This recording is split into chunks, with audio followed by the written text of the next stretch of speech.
Hi everyone, నేను మీ పవన్ని. Welcome back to our channel GPK shorts and entertainment. Content is ours, entertainment is yours. Please like, share and subscribe to my channel. ఈరోజు మన వీడియోలోకి వస్తే, యాక్చువల్గా నిన్న హాలిడే కావడంతో నేను ఒకసారి ముచ్చటగా నాలుగోసారి కల్కి చూసేద్దామని థియేటర్ దగ్గరికి వెళ్ళాను భయ. కానీ ఆ థియేటర్ దగ్గర పబ్లిక్ని చూస్తే మాత్రం నాకైతే మైండ్ బ్లాక్ అయిపోయింది భయ.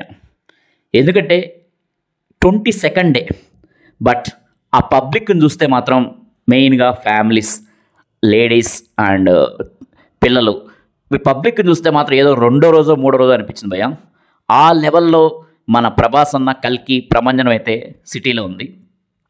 హైదరాబాద్లో 65 crores తోటి ప్రీ రిలీజ్ బిజినెస్ జరిగితే ఇప్పటి వరకు 270 crores కలెక్ట్ చేసింది భయ. అంటే ఆల్మోస్ట్ 3 times. ఇక మీదట ఇంకా ఎంత కలెక్ట్ చేస్తుందో చెప్పలేం. సో మేబీ ఇక మీదట వచ్చేదంతా ఇంకా లాభం కింద పడుతుంది. సో అలా మన కల్కి ప్రభంజనం not only in Hyderabad, through out India. India ఏంటి భయ, మొత్తం వరల్డ్ మొత్తం మీద కూడా మన కల్కి డామినేషనే ఉంది కలెక్షన్లో. So that is due to only our Prabhas అన్న. మేజర్ కాంట్రిబ్యూషన్ ఈ కల్కి ప్రభంజనంలో ఉండేది మాత్రం ప్రభాస్ అందే. సో ప్రభాస్ కొన్ని మన మిర్చిలో ఒక డైలాగ్ చెప్తారు భయ, కట్అవుట్ చూసి కొన్ని నమ్మేయాలి డూడ్. అటువంటి కట్అవుట్ మన ప్రభాస్ అన్నది. సో ఈ మూవీలో ఇంకా చాలామంది, దీపికా పడుకునే, అమితాబ్ బచ్చన్, కమల్ హాసన్, ఇలా చాలామంది ఉన్నా సరే మన కళ్ళు మొత్తం ప్రభాస్ అన్న మాత్రమే చూస్తుంటాయి. ప్రభాస్ అన్న యాక్షన్ సీన్స్, ప్రభాస్ అన్న కామెడీ, ఇవే చూస్తుంటాం. So that is the stamina of Prabhas. So ఒక తెలుగు సినిమాని, ఆ స్టామినాని మొత్తం ప్రపంచానికే రుచి చూపించింది మన ప్రభాస్ అని చెప్పచ్చు. ఆల్రెడీ బాహుబలి 2తో ఒకసారి రుచి చూపించాడు, అండ్ నౌ అగైన్ కల్కి. సో 1000 crores మూవీస్, 2,000 కోట్ల మూవీస్ ఒక ప్రభాస్కే మన సౌత్లో దక్కింది. సో సౌత్ ఇండియాలో నెంబర్ 1 హీరో ఎవరు అంటే undoubtedly that is Prabhas. South ఇండియాలో అని ఎందుకంటున్నంటే మేబీ రెమ్యునరేషన్ పరంగా ప్రభాస్ కొంచెం తక్కువ తీసుకోవచ్చు. అండ్ ఈ మూవీ తర్వాత మన ప్రభాస్ అన్న రెమ్యునరేషన్ కూడా పెంచేస్తారని అంటున్నారు. ఇది ఒక చిన్న రూమరే భయ. సో జనరల్గా కల్కి మూవీకి ముందు 150 కోట్లు తీసుకున్నాడు. సో ఈ కల్కి మూవీ 1000 crores కలెక్ట్ చేసిన తర్వాత కంపల్సరీగా తన రెమ్యునరేషన్ కూడా పెంచాలనుకుంటున్నాడు. సో ఈ రెమ్యునరేషన్ విషయంలో కూడా సౌత్ ఇండియాలో నెక్స్ట్ 150 కంటే ఎక్కువ తీసుకుంటే ప్రభాస్ అన్నే ఫస్ట్ ప్లేస్లో ఉంటాడని మనం ఊహించవచ్చు. ఎందుకంటే ఈ మధ్య విజయ్, మన తమిళ్ విజయ్, తన ఈ లాస్ట్ సినిమాని, ఎందుకంటే తను పాలిటిక్స్లోకి వస్తున్నాడు, ఇంక ఈ సినిమా తర్వాత ఆయన మానేస్తారని చెప్పి 180 crores తీసుకున్నాడు భయ ఈ మూవీకి, గోట్ అనే మూవీకి. సో అది ఇప్పటివరకు highest remuneration. So next time మన ప్రభాస్ అన్న చేసే మూవీకి 200 crores తీసుకుంటున్నారని ఒక వినికిడి, అది నిజమా కాదు తెలియదు భయ. సో దీంతో రెమ్యునరేషన్ పరంగా కూడా నెంబర్ 1 హీరో ఇన్ ఇండియా ఉంటాడు భయ ప్రభాస్ అన్న. సో కల్కిలో కొన్ని చిన్న ఫ్లాస్ ఉన్నాయి due to inexperience of Nagavamshi, but వాటన్నిటిని కూడా ప్రభాస్ అన్న తన యాక్షన్ తోటి, కట్అవుట్ తోటి అన్నిటిని మింగేశాడు భయ. ఆ ఫ్లాస్ ఏం కనిపివు, ఓన్లీ ప్రభాస్ మాత్రమే కనిపిస్తాడు, ప్రభాస్ యాక్షన్ సీక్వెన్స్ మాత్రమే కనిపిస్తాయి. అండ్ మెయిన్గా ఇంటర్వెల్లో ఉండే ఆ సీక్వెన్స్ అండ్ క్లైమాక్స్లో ఆలస్యమైందో ఆచార్యపుత్ర, ఈ ఒక్క సీన్ కోసం చాలు మళ్ళీ కూడా జనాలు చూస్తున్నారు. ఈ ఒక్క scene, interval scene and climax scene కోసం. సో తప్పులేదు భయ, ఆ లెవెల్లో సీన్ అయితే డిజైన్ చేశారు, బాగుంది ఆ సీన్. సో ఇదే విధంగా కల్కి ప్రపంచం ఇంకో 1 week కూడా నడుస్తుంది అని అయితే ఖచ్చితంగా చెప్పగలం. ఎందుకంటే ఈ మూవీకి పోటీగా చాలా సినిమాలు వచ్చాయి, పోటీగా అనకపోవచ్చు, బట్ ప్యారల్గా ఇండియన్ 2 అండ్ హిందీలో మన అక్షయ్ కుమార్ సర్ఫిరా, ఈవెన్ ఇండియన్ 2 హిందీలో అండ్ భారతీ 2 తెలుగులో కూడా ఉంది.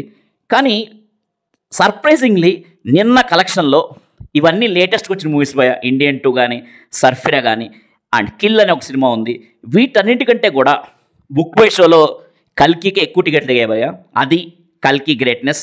కల్కిని జనాలు ఎంత ఆదరిస్తానికి ఇదే పెద్ద ఎగ్జాంపుల్. అండ్ ఇండియా ఏంటి భయ, ఓవర్సీస్లోనే ఆల్మోస్ట్ వేరే కంట్రీస్లో, యూఎస్లో, యూకేలో ఆల్రెడీ కొన్ని హాలీవుడ్ మూవీస్ ఉన్నాయి, సక్సెస్ఫుల్గా నడుస్తున్నాయి భయ. డిస్పెగబుల్ మీ 4, ఇన్సైడ్ అవుట్ 2. సో ఈ మూవీస్ కూడా, క్వైట్ ప్లేస్, ఈ మూవీస్ కంటే కూడా కల్కి కలెక్షన్ ఎక్కువ తీసుకుంటుంది. సో ఇది ఇది ఆ సక్సెస్ అంటే huge success due to Prabhas. So ఇంత సక్సెస్లో కూడా ప్రభాస్ను ఒకసారి మాట్లాడమంటే, స్టేజ్ మీద మాట్లాడమంటే మాత్రం ఇంత సక్సెస్ అయిన హీరో ఎవరైనా సరే కొంచెం ఆ వెయిటేజ్, హెడ్ వెయిట్ అది కొంచెం పెడుతుంది, ఒక లెవెల్లో మాట్లాడతారు డిమాండబుల్గా అండ్ చేసి. కానీ మన ప్రభాస్ అన్న మాత్రం చాలా పొలైట్గా, చాలా మొహమాటంగా మాట్లాడతారు. ఇప్పటికి కూడా డౌన్ టు ఎర్త్ ఉంటాడు బే. అదే ప్రభాస్ అన్న గొప్పతనం. ఇప్పుడు మన హీరోలు చిన్న చిన్న హీరోలు ఉన్నారు బే, ఒక చిన్న హిట్ తగిలితే చాలు ఏదో తోపు లెక్క, తీస్మార్కాన్ లెక్క మాట్లాడేస్తున్నారు స్టేజీల మీద. సో అది మనకు కొంచెం ఎబ్బెట్గా ఉన్న, ఫ్లాప్ అయినప్పుడు మాత్రం దొరికాడరా బాబు వీడు అనుకుంటున్నారు చాలామంది యాంటీ ఫ్యాన్స్. కానీ ప్రభాస్ అన్న అలా కాదు, చాలా డౌన్ టు ఎర్త్ ఉంటాడు. అండ్ ఒక వీడియో బయట వెళ్తూ చెప్పాడు భయ, ఆడియన్స్ నా సినిమాకి ఫ్యాన్స్ లేకపోతే నేను zero, without fans I'm zero అని చెప్పాడు. అది ఎంతమంది చెప్పగలరు? ఆ గొప్పతనం ఎంతమందికి ఉంది? సో అది కేవలం ప్రభాస్ అన్నకే ఉంది, డౌన్ టు ఎర్త్ ఉండడం, మొహమాట ఉండడం. ఇంకో విషయం ప్రభాస్ అన్న గురించి గొప్పతనం ఏంటంటే, జనరల్గా పెద్ద హీరోలకి ఫ్యాన్స్ ఉంటారు, అంతే లెవెల్లో యాంటీ ఫ్యాన్స్ కూడా ఉంటారు భయ. కానీ ప్రభాస్ అన్నకు మాత్రమే ఓన్లీ ఆడియన్స్ మాత్రమే ఉన్నారు, no anti fans, only audience. Prabhas అన్న సినిమా వస్తుందంటే కంపల్సరీగా అందరూ చూడాలనుకుంటారు, యాంటీ ఫ్యాన్స్ చాలా తక్కువ. ఆల్మోస్ట్ 90% ఓన్లీ ఫ్యాన్స్, ప్రభాస్ అన్న సినిమా ఇష్టపడే వాళ్ళు మాత్రమే ఉన్నారు. కాబట్టే ఇంత హ్యూజ్ సక్సెస్ వస్తుంది. జనరల్గా వేరే హీరోల సినిమాలు వచ్చినా ఇద్దరు బాగున్నాయని ఫ్యాన్స్ అంటే 10 మంది రెడీగా బాగలేదని ట్రోల్ చేయడానికి రెడీగా ఉంటారు. అలా ఆ సినిమాలు ఆ ట్రోల్స్ మధ్యలో పడి చితికిపోతున్నాయి. కానీ కల్కి సినిమా కొంచెం నెగిటివ్ వచ్చినా సరే, నెగిటివ్ ట్రోలింగ్ వచ్చినా బాగలేదని కొంచెం, అది కేవలం కల్కి మీద ఎక్కువ ఎక్స్పెక్టేషన్ పెట్టుకోవడం వల్ల, డిసప్పాయింట్ అవడం వల్ల వచ్చిన నెగిటివ్ ట్రోలింగ్. అండ్ అది ప్రభాస్ మీద మాత్రం కాదు. అండ్ ఈవెన్ నేను కూడా కొంచెం లైట్గా ఫ్లాస్ ఉన్నాయని చెప్పాను, ఇప్పుడు కూడా చెప్తాను. కానీ ప్రభాస్ అని చూస్తే అవన్నీ పోతాయి. అదేవిధంగా ఈ విధంగా మన టాలీవుడ్లో ప్రభాస్ అన్న తర్వాత అలాంటి యాంటీ ఫ్యాన్స్ లేని ఒకే ఒక హీరో రవితేజ. సో వీళ్ళిద్దరూ మాత్రం సినిమా వస్తుందంటే ఒక ఆడియన్గా ప్రతి ఒక్కరు చూడాలనుకుంటారు. అదే వీళ్ళ హ్యూజ్ సక్సెస్ కారణం. సో ఇదే విధంగా కల్కి లాంటి సినిమాలు ఇంకా మన టాలీవుడ్లో వచ్చి మన ఖ్యాతిని, టాలీవుడ్ గొప్పతనాన్ని ఇంకా ప్రపంచం నలువైపులా విస్తరింపజేయాలని కోరుకుంటూ మీ పవన్. Thank you.